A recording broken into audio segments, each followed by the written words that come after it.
With no breakthrough in truce talks, Israeli Defense Forces struck at the Al-Shifa hospital on Saturday.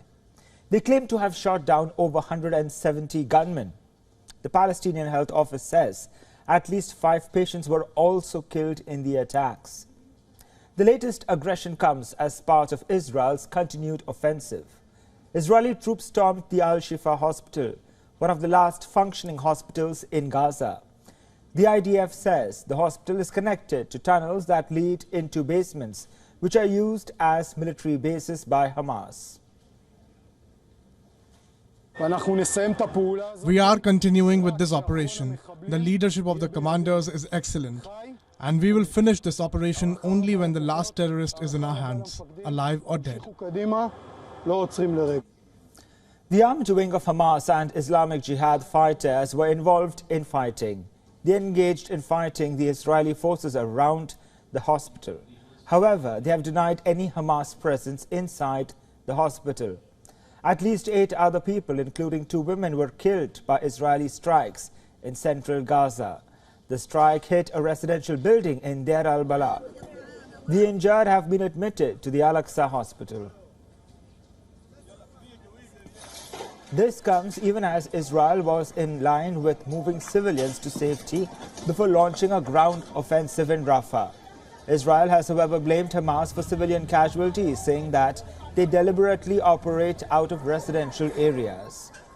In another strike, at least 19 people were killed and over 23 others injured. The strikes rained on people who had gathered to receive aid from humanitarian trucks.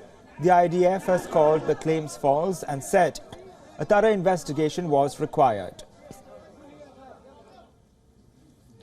Meanwhile, tensions are mounting for Israeli Prime Minister at home. Hundreds of anti-war protesters demonstrated in Tel Aviv to demand the release of hostages and for new elections to be held. Some protesters also blocked the roads and got into clashes with the police.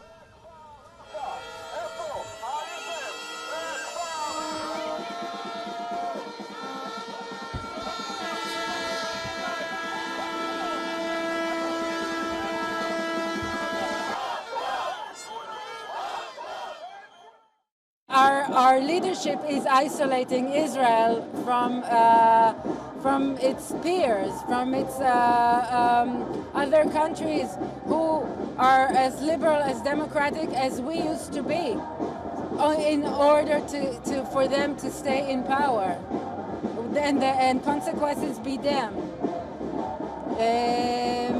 They don't care about our well-being. They don't care about us. They don't care about us here. They don't care about our hostages in Gaza. Separately, Qatar hosted truce talks on Saturday. The United States has presented a bridging proposal for the release of hostages. The deal speaks of a specific number of hostages to be released for every Palestinian prisoner released by Israel.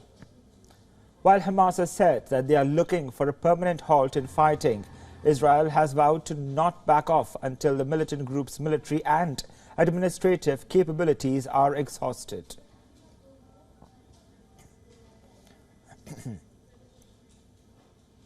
For all the latest news, download the WION app and subscribe to our YouTube channel.